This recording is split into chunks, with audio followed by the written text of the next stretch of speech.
IPL පිටිය එක පිට එක වර්ණවත් කරපු වෛභව සූර්යවංශ ජාත්‍යන්තර ක්‍රිකට් ගිලගන්න IPL නව සැරැස්ම NSL පිටියේ ගාලු දබුළු අවසන් සටනේ හැමදේම ගැන කතා කරමු. It's cricket time with ready cricket updates soon.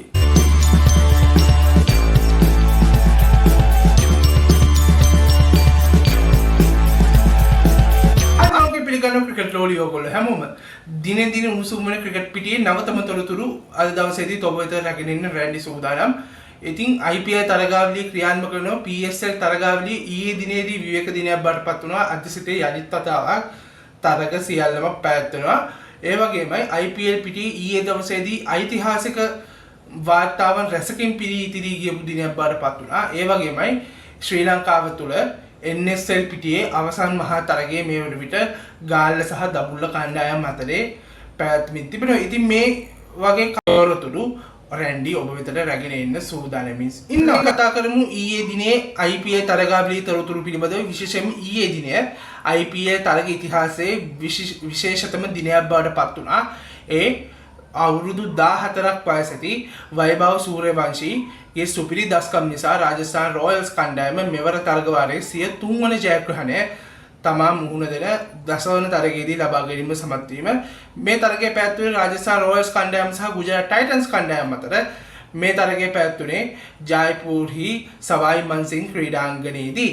ප්‍රථමයෙන් පන්දුවල පහර දීමේ වාරය රාජස්ථාන් රොයල්ස් කණ්ඩායම කාසිවාසී දිනා ගැනීමෙන් පස්සේ ගුජරාට් ටයිටන්ස් කණ්ඩායමට පවරා දෙන්න ලැබුවා. එතනදී රාජස්ථාන් රොයල්ස් කණ්ඩායමට එරෙහිව ගුජරාට් ටයිටන්ස් කණ්ඩායම ඉතාමත් ශක්තිමත් ආරම්භයක් ලබා ගන්නට සමත් වුණා. විශේෂයෙන්ම සායි සුදර්ශන සහ ශුභ්මන් ගිල් ඉතාමත් හොඳ සම්බන්ධතාවයක් පළමු කළුවල ගොඩනංවන්න සමත් වුණා. ඒ සම්බන්ධතාවය කියුනේ ලකුණු 93ක් වශයෙන්. නමුත් සායි සුදර්ශන ලකුණු 39කට දවා ගන්නට මහිස් තීක්ෂණ සමත් වීමත් සමග ඒ කළුවේ සම්බන්ධතාවය බිඳ වැටුණා.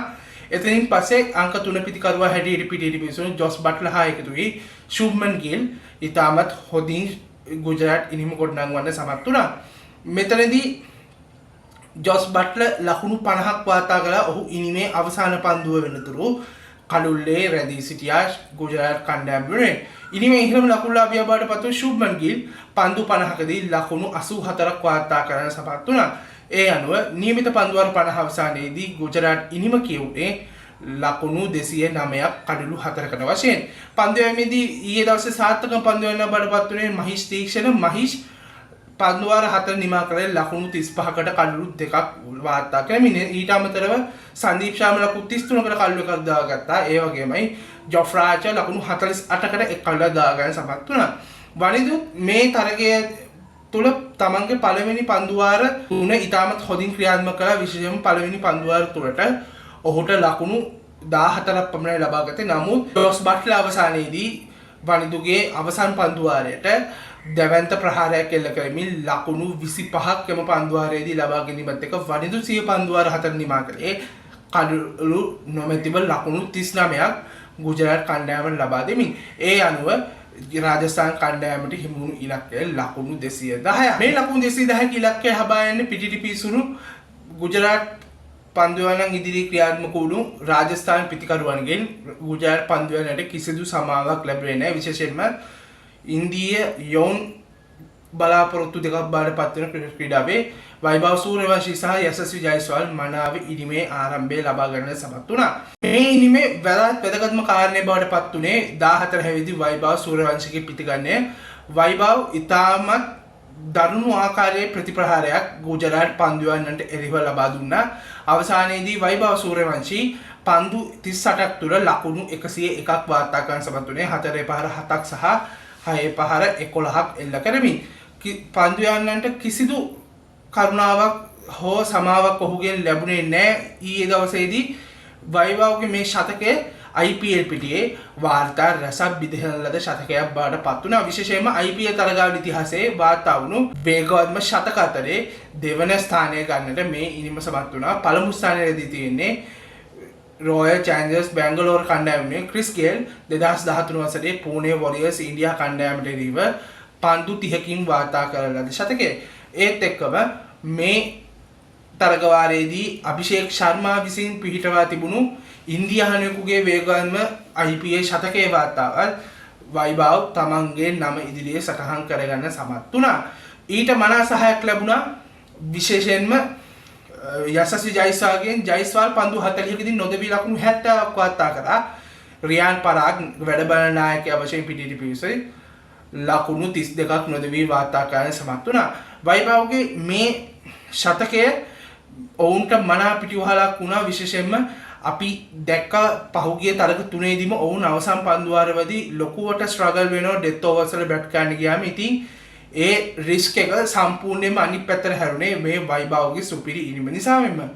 ඉතින් මේ වයිභවගේ ඉනිම කියුනේ 20-20 තරගයක ශතකයක් වාර්තා කළද ලාබාලතම ක්‍රීඩකයා වශයෙන්. ඉතින් මේ වගේ වාර්තා රසක් මැද්දේ අවසානයේදී පන්දුවාර 15 පන්දු 5ක් අවසානයේදී කඩළු දෙකක් දැවි ලකුණු 212ක් ලබාගෙන රාජස්ථාන් කණ්ඩායම ජයග්‍රහණය තහවුරු කරගන්න සමත් වුණා. පන්දුවේමේදී රෂීද් ખાન ලකුණු 24කට එක් කඩුල්ලක් දවා ගත්තා. ඒ වගේම ප්‍රසිද්ධ ක්‍රිෂ්ණා ලකුණු 47කට එක් කඩුල්ලක් දවා ගන්න සමත් වුණා. මේ අනුව මේ වන විට ප්‍රසාද ලකුණු සටහනේ 3 වන ස්ථානය දක්වා ගුජරාට් ටයිටන්ස් කණ්ඩායම ඇද වැටෙද්දී රාජස්ථාන් කණ්ඩායම ප්‍රසාද ලකුණු සටහනේ 8 වන ස්ථානය දක්වා පියවරක් ඉදිරියට. නමුත් මේ වෙද්දී තිබෙන ගැටලුව තමයි රාජස්ථාන් කණ්ඩායම බොහෝ දුරකට මෙවර IPL තරගාවලිය ඇතුලේ තමුන්ට ප්ලේ ඔෆ් යන්න තියෙන අවසන් අවස්ථාවත් අහිමි කරගෙන අවසානයේ උන්ට තාම සුළු අවස්ථාවක් පමණයි මේ වෙද්දී තියෙන්නේ. ඉතින් ශ්‍රී ලාංකිකයෝ දෙන්නෙක් නියෝජනය කරන කණ්ඩායමක් මේ. ඉතින් ඒ නිසා යම් කිසි විදියක වේදනාවක් ශ්‍රී ලාංකික ක්‍රීඩාවලින් වෙච්ච අපිට මේ රාජස්ථාන කණ්ඩායම පත්වලා තියෙන ස්ථානයත් එක්ක ඇතිවෙන එක අහන්න දෙයක් නෙමෙයි. මේ තරගාවලිය ගැන කියවෙද්දී මේ දිනවල වඩාත් තවත් ජනප්‍රිය වුණු පොතක් තමයි IPL තරගාවලියේ තරග කාලසටහන සම්බන්ධයෙන් තිබෙන ආందోලනාත්මක තත්ත්වය. විශේෂයෙන්ම ඊයේ දවසේදී IPL සංවිධායක මණ්ඩලයේ ප්‍රධානී අරුන් දුමාල් පවසා සිටියා 2028 වසරේ සිට IPL තරගාවලිය තරග 94කින් සමන්විත තරගාවලිය දක්වා දීර්ඝ කරන්න ඔවුන් බලාපොරොත්තු වෙන පසු වෙනවා කියන කාරණය.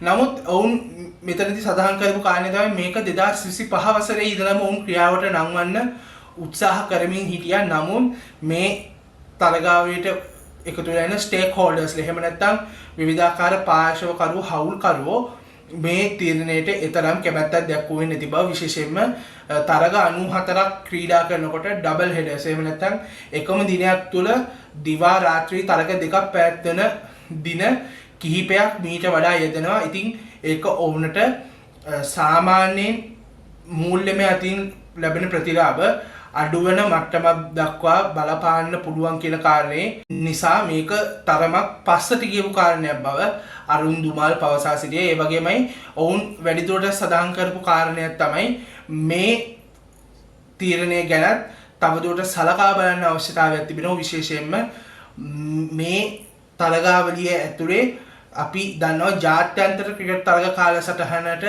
එතරම් බාධාවක් නොවන ආකාරයකට තමයි සාමාන්‍යයෙන් ලීග තරගාවලි පුළුවන් තරම් සංවිධානය කරන්න උත්සාහ කරන. ඉතින් අන්තර්ජාතික ක්‍රිකට් කවුන්සිලය 2028 වසරේ ඉඳලා පවත්වන්න උත්සාහ කරන ෆියුචර් ටුවර් ප්‍රෝග්‍රෑම්, ඒ කියන්නේ තවත් වසර දෙකක් තුල පැවැත්වෙන සියලුම අන්තර්ජාතික තරගාවලි කාලසටහන් ටික නිකුත් කළායින් පස්සේ ඒ තරග හැඩගැස්විලා තිබෙන ආකාරයේ දෙස බලලා මේ තීරණයට බොහෝ දුරට එළඹෙන්නට සිදු වේවි කියන කාරණය අරුන් දුමාල් පවසා සිටියා. නමුත් මේක යම්කිසි විදිහේ උබතෝකෝණික ප්‍රශ්නයක් බවට පත් වෙන. විශේෂයෙන්ම අපි දන්නවා IPL තරගාවලිය පැවැත්වෙන මාර්තු අප්‍රේල් මේ අතරමැද මාස දෙකමාරකට ආසන්න කාලය ඇතුලේ අනිවාර්යයෙන්ම ජාත්‍යන්තර ක්‍රිකට් සිතියමම ඇකිලිලා තියෙන. විශේෂයෙන්ම එතරම් විශාල ජාත්‍යන්තර තරග ප්‍රමාණයක් මේ කාලය ඇතුලේ අපිට දකින්නට ලැබෙන්නේ නැහැ. ඉතින් මේ කාරණාව තවත් මාසයක් විතර දික් කරන්න වෙනවා මේ තරග 94 සැලැස්මට IPL තරගාවලිය ගියොත්. එහෙම වුණොත් ජාත්‍යන්තර ක්‍රිකට් කැලෙන්ඩරය තවදුරටත් ඇකිලීමේ අවධානමක් පවතිනවා. මේකට මේ වෙද්දී දශාතින් විශාල විවේචන කීපයක් එල්ල වෙනවා මේ කාරණාව නිසා. මොකද දිනෙන් දින විශේෂයෙන්ම අපි දන්නවා මේ IPL වගේ තරගාවලි වල තරග ප්‍රමාණය වැඩිවීම ඒක ක්‍රීඩකීන්ට හොඳයි. මේ තරගාවලි ආශ්‍රිතව තමුන්ගේ ප්‍රචාරණ කටයුතු තමන්ගේ ඒ ප්‍රවර්ධන කටයුතු කරගෙන ව්‍යාපාරිකීන්ට ඉතාමත් විශාල වාසියක් බවට පත් වෙනවා. නමුත් මේක ක්‍රීඩාවේ ජීව ගුණයට සහ ක්‍රීඩාවේ තියෙන අපි සාමාන්‍යයෙන් ජෙනුයින් ක්වොලිටි එකට මේ ලීග් තරගාවලි විශාල බලපෑමක් එල්ල කරනවා. අපි හොඳටම දන්නවා පාපන්දු ක්‍රීඩාව මේ වෙද්දී පත් වෙලා තියෙන තත්ත්වයේ විශේෂයෙන්ම හැමතැනම ලීග තරගාවලි වලට තමයි ඔවුන් අවධානය දෙන්නේ. ජාත්‍යන්තර තරගي ඉතාමත් අවම ප්‍රමාණයක් තමයි පැවැත්වෙන්නේ.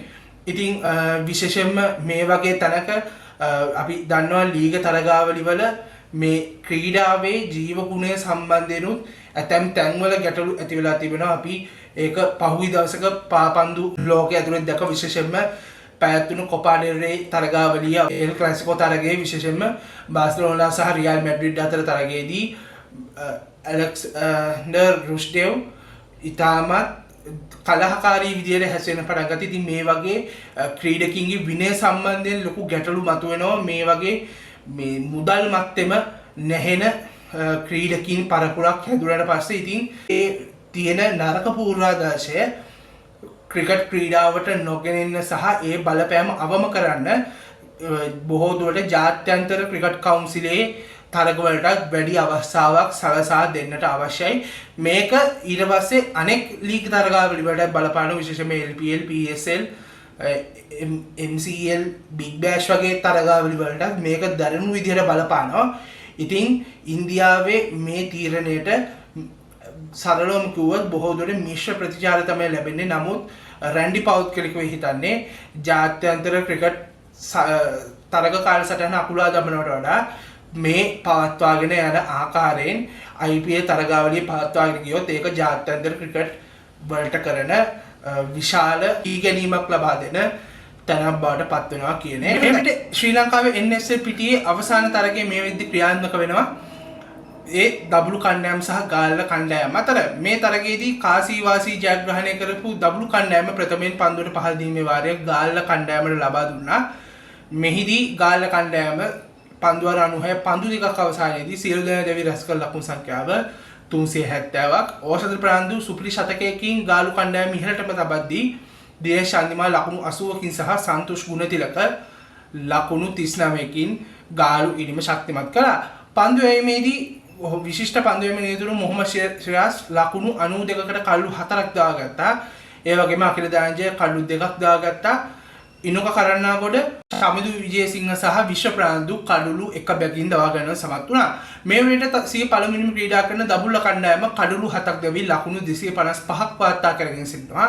එහිදී විශාත් රන්දික නොදෙවි ලකුණු 80ක් ලබාගෙන සිටිදී රොන් චන්ද්‍රගුප්ත ලකුණු 65ක් වාර්තා කරගෙන තිබුණා. සම්වශාන් ලකුණු 34ක් වාර්තා කරගෙන සිටිනවා. ඉතින් මේ තරගාවලියේ මේ වෙනට ප්‍රසාද ලකුණු සටහනේ පළමු ස්ථානයේ රැඳී සිටින්නේ ධනංජය සිල්වා නායකත්වය ලබා දෙන දබුළු කණ්ඩායම. දෙවන ස්ථානයේ රැඳී ඉන්නේ රමේෂ් මෙන්ඩිස් නායකත්වය ලබා දෙන ගාල්ල කණ්ඩායම.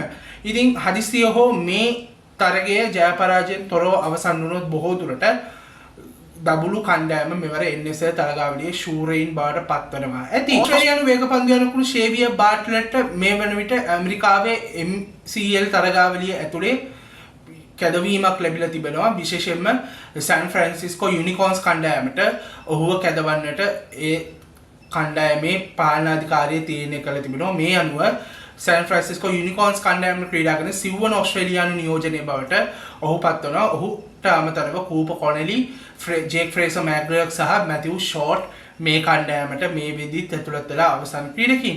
විශේෂයෙන්ම ෂේවිය බාට්ලට් පසුගිය බිග් බෑෂ් තරගාදී බ්‍රිස්බේන් හීට්ස් කණ්ඩායමෙන් විශිෂ්ට පන්දු යැමීමෙන් නිරත වුණා. ඒ වගේමයි තරගාවලියේ බ්‍රිස්බේන් හීට්ස් කණ්ඩායමෙන් වැඩිම කඩුල්ලාභී පන්දු යවන්නා බවටත් ඔහු පත් වුණා. ඉතින් මේ දක්ෂතා සියල්ල සලකා බලලා තමයි ඔහුට මේ අවස්ථාව ලැබිලා තියෙන්නේ.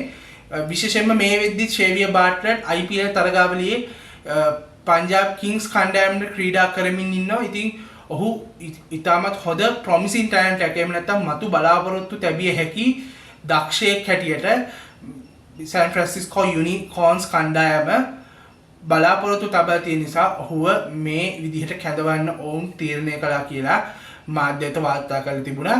මේ MCL තරගාවලිය ඇමරිකා එක්සත් ජනපදයේ කේන්ද්‍රගත කරගනිමින් මෙවර ජුනි 12 වෙනිදා සිට ජූලි 13 වෙනිදා දක්වා ක්‍රියාත්මක වීමට නියමිතයි. මේ විදිහට මේ වීඩියෝ එකත් අවසන් වෙනවා. ඉතින් ආයෙත් මතක් කරනවා it's Crick Time with Randy YouTube channel එක subscribe කරන්න. ඒ වගේම bell icon එක tap කරලා තින් videos වල notification එක ඔබේ ළඟටම ගෙන ගැනීමේ හැකියාවක් තිබෙනවා. ඒ වගේම it's Crick Time with Randy YouTube channel එකත් එක්කම යන WhatsApp channel එකකුත් අපි WhatsApp මාධ්‍යයේ මේ වෙද්දී launch කරලා තියෙනවා. ඉතින් follow කරන්න. ඔබට cricket තරගවල සහ ක්‍රිකට් ලෝකයේ නවතම පුවත්වල ඉක්මන් අප්ඩේට්ස් මේ හරහා ඔබේ ළඟටම ගෙන්න ගන්නත් හැකියාවක් තිබෙනවා. ලින්ක් එක ඩිස්ක්‍රිප්ෂන් බාර් එකේ ඔබට බලා ගන්න හැකියාවක් තිබෙනවා. එහෙමනම් තවත් මේ විදිහේ ක්‍රිකට් ලෝකයේ උණුසුම් තොරතුරු රසක් අරගෙන ආයෙත් දවසක හමු වෙනකන් හැමෝටම ජය වේවා. පයිසම්